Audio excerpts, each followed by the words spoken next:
Hello everyone, देखिए अब question number 14 क्या कहते हैं इसमें। A small bulb is placed at the bottom of tank containing water to a depth of 80 centimetre. मतलब क्या, जैसे मान लो ये आपके पास ये वाला जो पार्ट है, ये वाला मैंने कह दिया एक टैंक है, ये सारा का सारा, ठीक है ना। यहाँ पर क्या है, वाटर है, ठीक है। और यहाँ पर एक स्मॉल बल्ब प्लेस्ड है, मान लो इस पोजीशन पे बल्ब प्लेस्ड है, जिसको हमने ऑब्जेक्ट बोल दिया, ठीक है। यहाँ पर ये क्या है, बल्ब है एक स्मॉल, ठीक है। At the bottom of the tank containing water to a depth of 80 centimetre. मतलब देखो, अगर इसमें हम देखें डेप्थ ऑफ 80 सेंटीमीटर, मतलब ये जो डेप्थ है ये कितनी हो गई, 80 सेंटीमीटर। और सेंटीमीटर को मीटर में करेंगे चेंज तो 80/100, और ये कितना बन जाएगा आपके पास, ये 0.8 मीटर। समझ रहे हो ना ये बात। तो 80/100 कितना, 8/10, तो 0.8 मीटर, ठीक है। उसके बाद क्या कह रहा है, what is the area of the surface of water through which light from the bulb can emerge out. मतलब क्या, जैसे मान लो आपने देखा होगा कोई टैंक है पानी से भरा हुआ, नीचे बल्ब है लगा हुआ, ठीक है, तो उससे लाइट बाहर आएगी। लेकिन वो बाहर कैसे आ रही है, वो कह रहा है ऐसे इधर बाहर नहीं जा रही, इमर्ज आउट हो रही है यहाँ पर इसके सरफेस पे। यही बोल रहा है ना, which the area of the surface of water through which light from the bulb can emerge out. Surface of water पे इमर्ज आउट हो रही है। तो देखो सरफेस ऑफ वाटर पे कैसे इमर्ज आउट होगी। देखो अगर रियल डेप्थ अपेरेंट डेप्थ वाला केस याद है, उसमें ये एक तो आपके पास सीधी बाहर जा रही है इस तरीके से, ठीक है। एक क्या होती थी आपके पास, जैसे हमने मानी थी कि इस तरीके से जा रही है, ठीक है, और यहाँ से ऐसे रिफ्रैक्टेड हो जाती थी बाहर, ठीक है। लेकिन यहाँ पर वो कह रहा है इमर्ज आउट होगी। इमर्ज आउट कैसे होगी, मान लो ये यहाँ पर पहुँची और अब जो रिफ्रैक्ट होगी वो कैसे होगी, इसके सरफेस पे रिफ्रैक्ट हो जाए। तो ये कौन से केस में होता है इस तरीके से, बताओ ज़रा। अगर ये हमारे पास नॉर्मल है, बताओ कौन से केस में होता है। जब ये वाला एंगल जो इंसिडेंट एंगल यहाँ पर है ये क्रिटिकल एंगल हो जाए, तो रिफ्रैक्टेड एंगल कितना होता है आपके पास, 90 डिग्री होता है। समझते हो ये बात। तो इस तरीके से इमर्ज आउट हो जाए, समझ रहे हो। अब वो कह रहा है कि यहाँ से जो लाइट आपके पास इमर्ज आउट हो रही है उसका एरिया बताओ। एरिया कैसे, मान लो कितने सर्कल में, इस तरीके से, ठीक है। अब जैसे ये इधर गई रही, ऐसे इधर जा रही होगी, ठीक है, तो ये इस तरीके से आ जाएगी। इस सर्कल का एरिया हम निकाल देंगे। मेनली क्या चाहिए मेरे को, उसमें πr² होता है एरिया का फॉर्मूला, ठीक है। आर चाहिए, आर ये हो जाएगा सर्कल का, ठीक है ना। तभी मैंने ये वाला पार्ट बनाया, इधर बनाया ही नहीं है ये रे। तो ये वाला आर चाहिए मेरे को यहाँ पर। क्लियर है इतनी बात। तो ये अगर हमें पता चल जाए तो ऑब्वियस ही बात है πr² से हम एरिया निकाल सकते हैं इसका। समझ में आ रही है बात। सबसे पहले तो ये चीज़ समझ में आई आपको कि क्या है। ये आपको पता है ये IC है, तो ये वाला भी IC होगा। ये मैंने आपको बात समझाई हुई है, रियल डेप्थ अपेरेंट डेप्थ में जो ये इंसिडेंट एंगल होगा यही वाला इक्वल होगा इसके। कौन से एंगल होते हैं ये, अल्टरनेट इंटीरियर एंगल। क्लियर है, ये इक्वल होंगे आपके। क्यों, क्योंकि दो पैरेलल रेज़ हैं, एक ये वाली और एक ये नॉर्मल वाली, ठीक है। तो ये दो एंगल क्या होंगे आपके पास, इक्वल होंगे। ये चीज़ें तो आपको सबको पता है, ठीक है। क्रिटिकल एंगल क्यों है ये भी चीज़ समझ में आ जानी चाहिए। इमर्ज आउट हो रही है उसके सरफेस पे और ये 90 डिग्री पे ऐसे निकलनी चाहिए सरफेस पे। तो वो कैसे निकलेगी, ऑब्वियस बात, जब ये 90 डिग्री पे आएगा। तो 90 डिग्री पे कैसे आएगा, जब ये क्रिटिकल एंगल होगा। क्रिटिकल एंगल पे ही हमें पता है रिफ्रैक्टेड रे कैसे होती है, उसके सरफेस पे ऐसे चलती है। ठीक, समझ रहे हो इतनी कहानी, ठीक है। तो देखो सबसे पहले तो हम यहाँ से देखो कैसे करेंगे इसका सोल्यूशन। बहुत इंपॉर्टेंट क्वेश्चन है ये आपका। क्रिटिकल एंगल का फॉर्मूला बताओ जरा, आपके पास क्या होता है। Sine IC is equal to में 1/μ होता है आपके पास, ठीक है। और म्यू यहाँ किसका रिफ्रैक्टिव इंडेक्स होगा, इस वाटर का, क्योंकि यहाँ पर क्रिटिकल एंगल बन रहा है तो ये वाटर का आ गया, ठीक है। और वाटर का जो रिफ्रैक्टिव इंडेक्स है वो कितना दिया हुआ है आपके पास, 1.33। और इसको मैं ना ईजी करने के लिए ऐसे लिख लूँगा 4/3। अभी समझना इसको ऐसे क्यों लिखा, क्योंकि इसी से हमें ये वाली वैल्यूज़ पता चलेंगी सारी, ठीक है। तो ये 4/3 लिख लिया, देख लो करके। 3 1 ज़ा 3, फिर पॉइंट लगेगा 3 3 ज़ा 9, 3 3 ज़ा 9, तो यही बनेगा 4/3 ही बनता है 1.33 का। क्लियर है, ऐसे आपको सोचना है थोड़ा सा, ठीक। अब देखो ज़रा इससे क्या होगा, हेल्प क्या मिलेगी इससे। देखो sine IC is equal to में अब 1 में 4/3 आएगा, तो 4 यहाँ आएगा और 3 नीचे आना चाहिए था, वो ऊपर चला जाएगा। क्या इतनी बात क्लियर है या नहीं है, बताओ।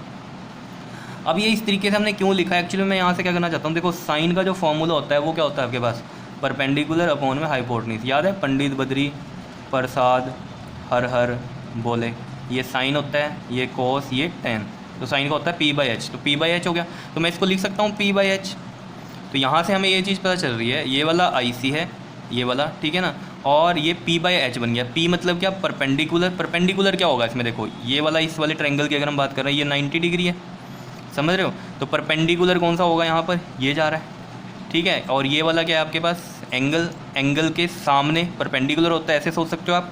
और 90 डिग्री के सामने वाली हाइपोटेन्यूज होती है, ठीक है। तो मतलब ये R जो है ये हमारा P बन गया, समझ रहे हो। और ये वाला जो है ये हाइपोटेन्यूज बन गई, और ये वाली जो लाइन है ये बेस बन गया। समझ रहे हो इतनी बात? ठीक है, तो परपेंडिकुलर और ये है हाइपोटेन्यूज। ठीक है, तो यानी कि परपेंडिकुलर कितना आ गया अब हमारे पास 3 आ गया अगर यहाँ से कंपेयर करेंगे हम, और हाइपोटेन्यूज कितना आ गया 4 आ गया। चाहे रेशो में ही बात कर रहे हैं हम, ठीक है ना, लेकिन ये 3 है और ये 4 है। कितनी बात क्लियर है? ये चीज़ तो समझते हो ना कैसे लिख दिया हमने ये 3 और 4?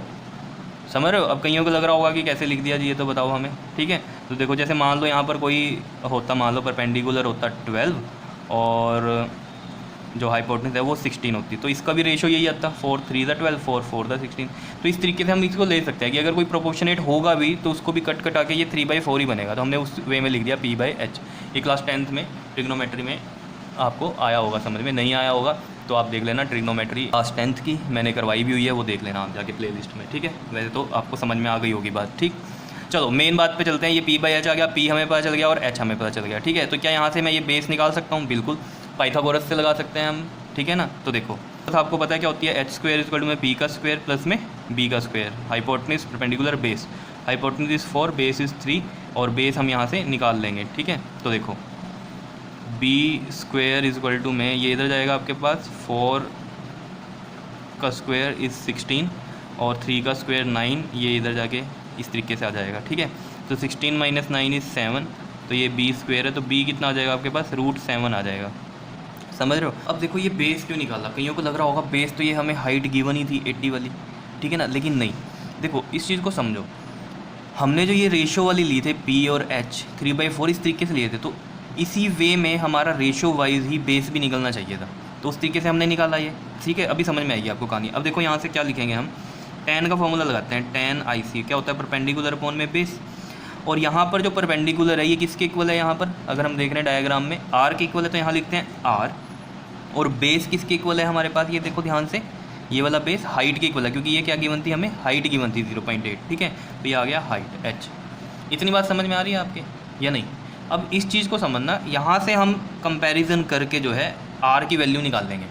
और ये बात याद रखना, बेस जो है डायरेक्ट हम √7 लिया है, तो ये वाली वैल्यू नहीं रख सकते यहाँ पर, जो हमने ये 0.8 मीटर की ली थी। ठीक है, तो देखो ये जो √7 है ये निकालना क्यों है हमने, इस चीज़ को समझो, क्योंकि यहाँ पर जो P और H लिया था वो हमने रेशो वाइज लिया था, तो इसका जो बेस होगा इस ट्रायंगल का बेस भी हम वो रेशो वाइज वे में ही निकाल लेंगे, क्योंकि P और H ही लगाएंगे पाइथागोरस में जो हमारे पास ये रेशो वाला है, ताकि बेस भी उसी प्रोपोर्शनेट में निकले हमारे पास। समझ रहे हो?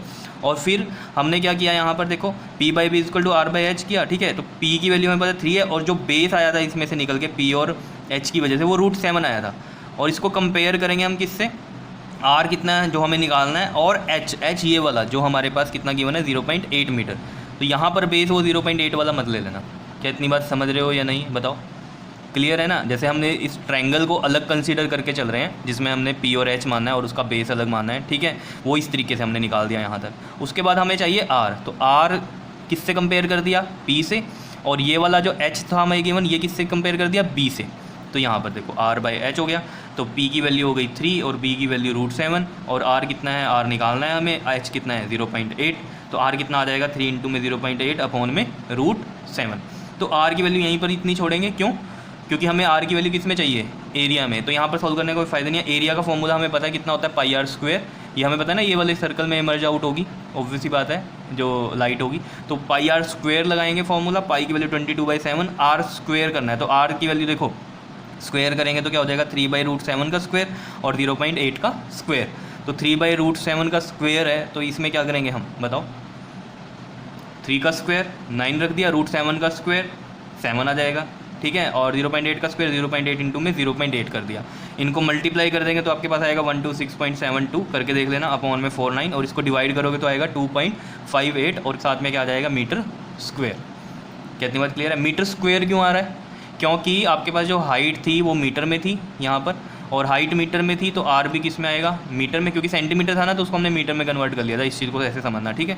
तो R भी मीटर में था, तो R यहाँ मीटर में है, तो एरिया भी किस में आएगा, मीटर स्क्वायर में, क्योंकि एरिया के जो यूनिट होते हैं वो मीटर स्क्वायर होते हैं। समझ में आ रही है कहानी, कैसे क्वेश्चन हुआ है? क्लियर? ठीक है, चलो ये क्वेश्चन समझ में आ गया होगा आप लोगों के। ठीक है, कर लोगे इसको? ओके जी, थैंक यू।